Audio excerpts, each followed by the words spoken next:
नमस्कार, मैं हूं आपके साथ काजल सोनी और आप देख रहे हैं दैनिक भास्कर। दिल्ली विधानसभा चुनाव को लेकर पूरी सियासत गरमाई हुई है। कल से मतदान भी शुरू है। ऐसे में बढ़ती सियासी दरार ने दिल्ली के मतदाताओं को असमंजस में डाल दिया है। कुछ का मानना है कि इन दोनों पार्टियों का अलग अलग लड़ना भाजपा के लिए फायदेमंद हो सकता है, जबकि अन्य इसे लोकतंत्र के लिए जरूरी मानते हैं, क्योंकि इससे विपक्ष मजबूत होगा।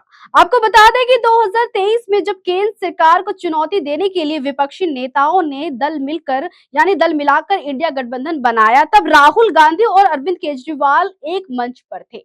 दोनों नेताओं ने केंद्र की नीतियों की कड़ी आलोचना की और लोकसभा चुनाव 2024 में दिल्ली में सीटों के बंटवारे पर सहमति बनाई। राहुल गांधी ने खुले तौर पर कहा था कि वे केजरीवाल को वोट देंगे और बदले में आम आदमी पार्टी के कार्यकर्ता कांग्रेस का समर्थन करेंगे। ऐसा लग रहा था कि कांग्रेस और आम आदमी पार्टी के बीच एक मजबूत गठबंधन बन सकता है, लेकिन चुनावी नतीजों के बाद समीकरण बदल गए और दोनों दलों के रिश्तों में दरार आ गई। और दरअसल दिल्ली में कांग्रेस और आम आदमी पार्टी का गठबंधन शुरुआत से ही मजबूरी था। जी हाँ, जो स्टार्टिंग हुई थी वो काफी मजबूरी के साथ हुई थी, ना कि स्वाभाविक तौर पर थी। आम आदमी पार्टी दिल्ली में सत्ता में है, जबकि कांग्रेस बीते कई वर्षों से संघर्ष कर रही है। लोकसभा चुनाव में कांग्रेस को मिली हार के बाद पार्टी को एहसास हुआ कि अगर उनसे विधानसभा चुनाव में आम आदमी पार्टी का समर्थन जारी रखा तो पार्टी का अस्तित्व ही खतरे में पड़ सकता है। कांग्रेस की नीतियों में बदलाव और नए राजनीतिक समीकरणों के तहत पार्टी ने अलग राह चुनने का फैसला किया। इसी के तहत कांग्रेस ने अरविंद केजरीवाल पर सीधा हमला करने के लिए राहुल गांधी को मोर्चे पर उतारने का निर्णय लिया। राहुल गांधी के भाषणों में अब भाजपा से ज्यादा अरविंद केजरीवाल और उनकी पार्टी निशाने पर है। वहीं इस बीच राहुल गांधी के तीखे हमले ने दिल्ली की राजनीति में हलचल मचा दी है। 31 जनवरी 2025 को दिए अपने भाषण में उन्होंने अरविंद केजरीवाल को झूठा, भ्रष्टाचारी और दलित पिछड़ा विरोधी बताया। उन्होंने ये भी कहा कि केजरीवाल ने सिर्फ झूठे वादों के जरिए जनता को ठगा है।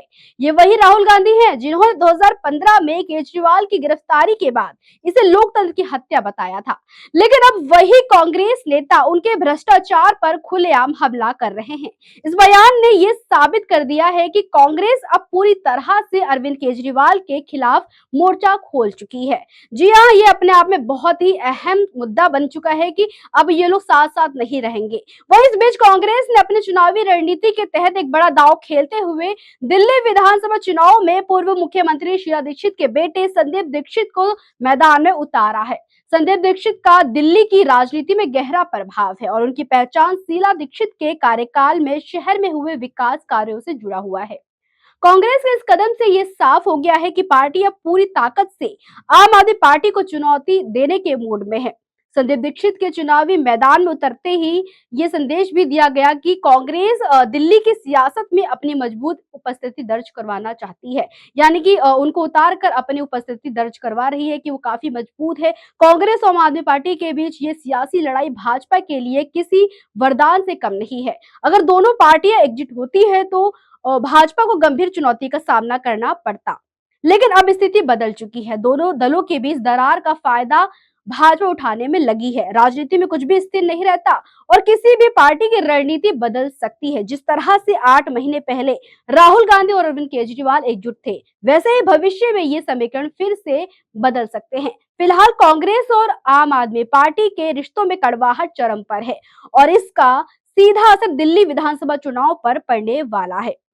आने वाले समय में ये देखना दिलचस्प होगा कि कांग्रेस और आम आदमी पार्टी की ये सियासी जंग किस करवट बदलती है और किस करवट बैठती है और ये कब तक चलने वाली है और इसका फायदा किसे मिलने वाला है, भाजपा, कांग्रेस, आम आदमी पार्टी या फिर किसी और को। देखते रहिए दैनिक भास्कर डिजिटल।